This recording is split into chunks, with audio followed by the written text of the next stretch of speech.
কিছু ভিন্ন মুখ, কিছু ভিন্ন সময়ের গল্প, কিন্তু তাদের স্বপ্ন ছিল একটাই, স্বাধীন ভারত। একজন হাতে তুলে নিয়েছিলেন প্রতিবাদের প্রথম মশাল, আরেকজন কিশোর নিজের জীবনকে উৎসর্গ করেছিলেন দেশ মায়ের জন্য। একজন স্বপ্ন দেখেছিলেন এমন এক ভারতবর্ষের, যে ভারত কোনো দেশের সামনে অথবা কোনো পরাশক্তির সামনে কখনো মাথা নত করবে না। আর তাদের সঙ্গে ছিলেন হাজার হাজার দেশবাসী, অসংখ্য বিপ্লবী, অসংখ্য সৈনিক, যারা শুধুমাত্র একটি স্বপ্ন দেখেছিলেন, একদিন তাদের দেশ স্বাধীন হবে। সেই স্বপ্নের জন্য কেউ জেল খেটেছেন, কেউ নির্যাতন সহ্য করেছেন, কেউ পরিবার ছেড়েছেন, আর কেউ হাসি মুখে নিজের জীবনটুকুও বলিদান দিয়েছেন।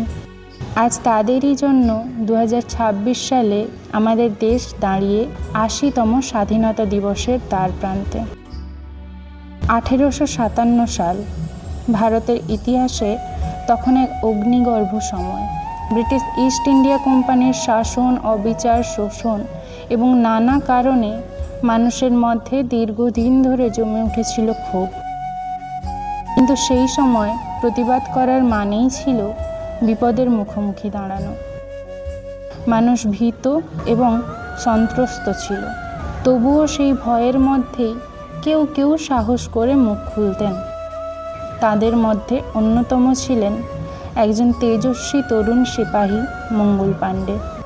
1857 সালের 29 মার্চ ব্যারাকপুর সেনাঘাঁটিতে এনফিল্ড রাইফেলের কার্তুজে ব্যবহৃত চর্বি ভারতীয় সৈনিকদের ধর্মীয় অনুভূতিতে গভীর আঘাত করেছিল। ব্রিটিশ কর্তৃত্বের সেই চক্রান্তের বিরুদ্ধে গর্জে উঠেছিলেন মঙ্গল পাণ্ডে। তিনি জানতেন এই প্রতিবাদের পরিণতি কী হতে পারে, তবুও পিছিয়ে যাননি। অন্যায়ের বিরুদ্ধে মঙ্গল পাণ্ডের সেই গর্জন সমগ্র পীড়িত পরাধীন ভারতের ঘুম ভাঙিয়ে দিয়েছিল। মঙ্গল পাণ্ডে শুধুমাত্র একজন ব্যক্তি বা বিপ্লবী নন, তিনি ইংরেজ শাসিত ভারতবর্ষের ইংরেজদের বিরুদ্ধে জ্বলে ওঠা প্রথম মশাল। 1857 সালের 8ই এপ্রিল মাত্র 29 বছর বয়সে হাসি মুখে ফাঁসির মঞ্চে জীবনের আত্মত্যাগ করে তিনি ইংরেজ মুক্ত ভারতের স্বপ্ন বুনে দিয়ে গেছিলেন। সময় এগিয়ে যায়, প্রজন্মের পর প্রজন্ম আসে, কিন্তু স্বপ্ন একটাই, স্বাধীন ভারত। তৎকালীন সময়ে বাংলার মাটিতে জেগে উঠেছিল আরেক তরুণ, যার বয়স ছিল অল্প, কিন্তু দেশের জন্য তার স্বপ্ন ছিল অসীম। ভারতের স্বাধীনতা সংগ্রামের ইতিহাসে সবচেয়ে স্মরণীয় তরুণ শহীদদের একজন, ক্ষুদিরাম বসু।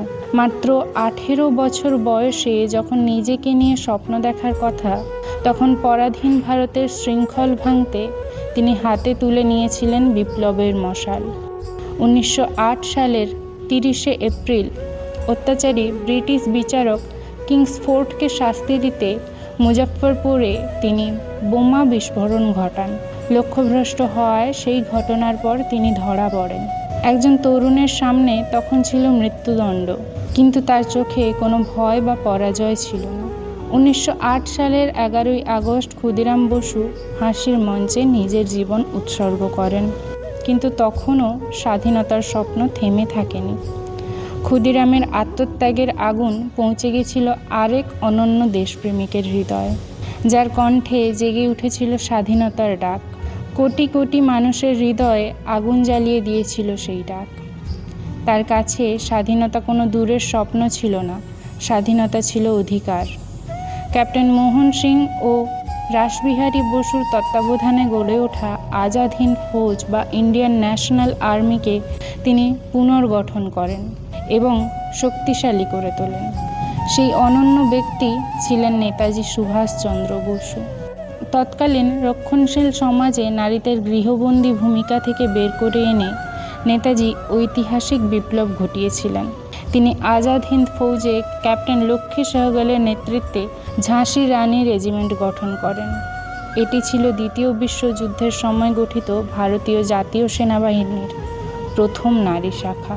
তার কালজয়ী ডাক, তোমরা আমাকে রক্ত দাও, আমি তোমাদের স্বাধীনতা দেব, এবং জয় হিন্দ, এই ধ্বনি ভারতের প্রতিটা তরুণ হৃদয়ের স্বাধীনতার আগুন জ্বালিয়ে দিয়েছিল। ব্রিটিশ শাসনের ভিত কাঁপিয়ে দিয়েছিল নেতাজির আদম্য সাহসিকতা এবং জেদ। অবশেষে অসংখ্য সংগ্রাম, আত্মত্যাগ এবং দীর্ঘ লড়াইয়ের পর 1947 সালের 15ই আগস্ট আমাদের দেশ ব্রিটিশ শাসন থেকে মুক্ত হয়ে অর্জন করেছিল স্বাধীনতা।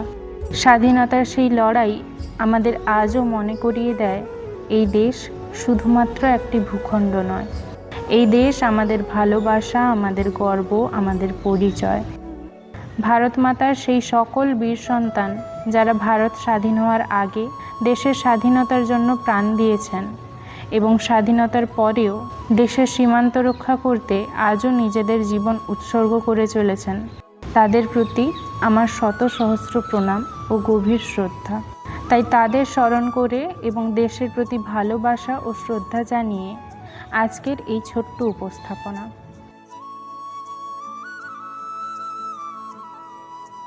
আপনাদের সকলকে জানাই 80তম স্বাধীনতা দিবসের আন্তরিক শুভেচ্ছা ও অভিনন্দন।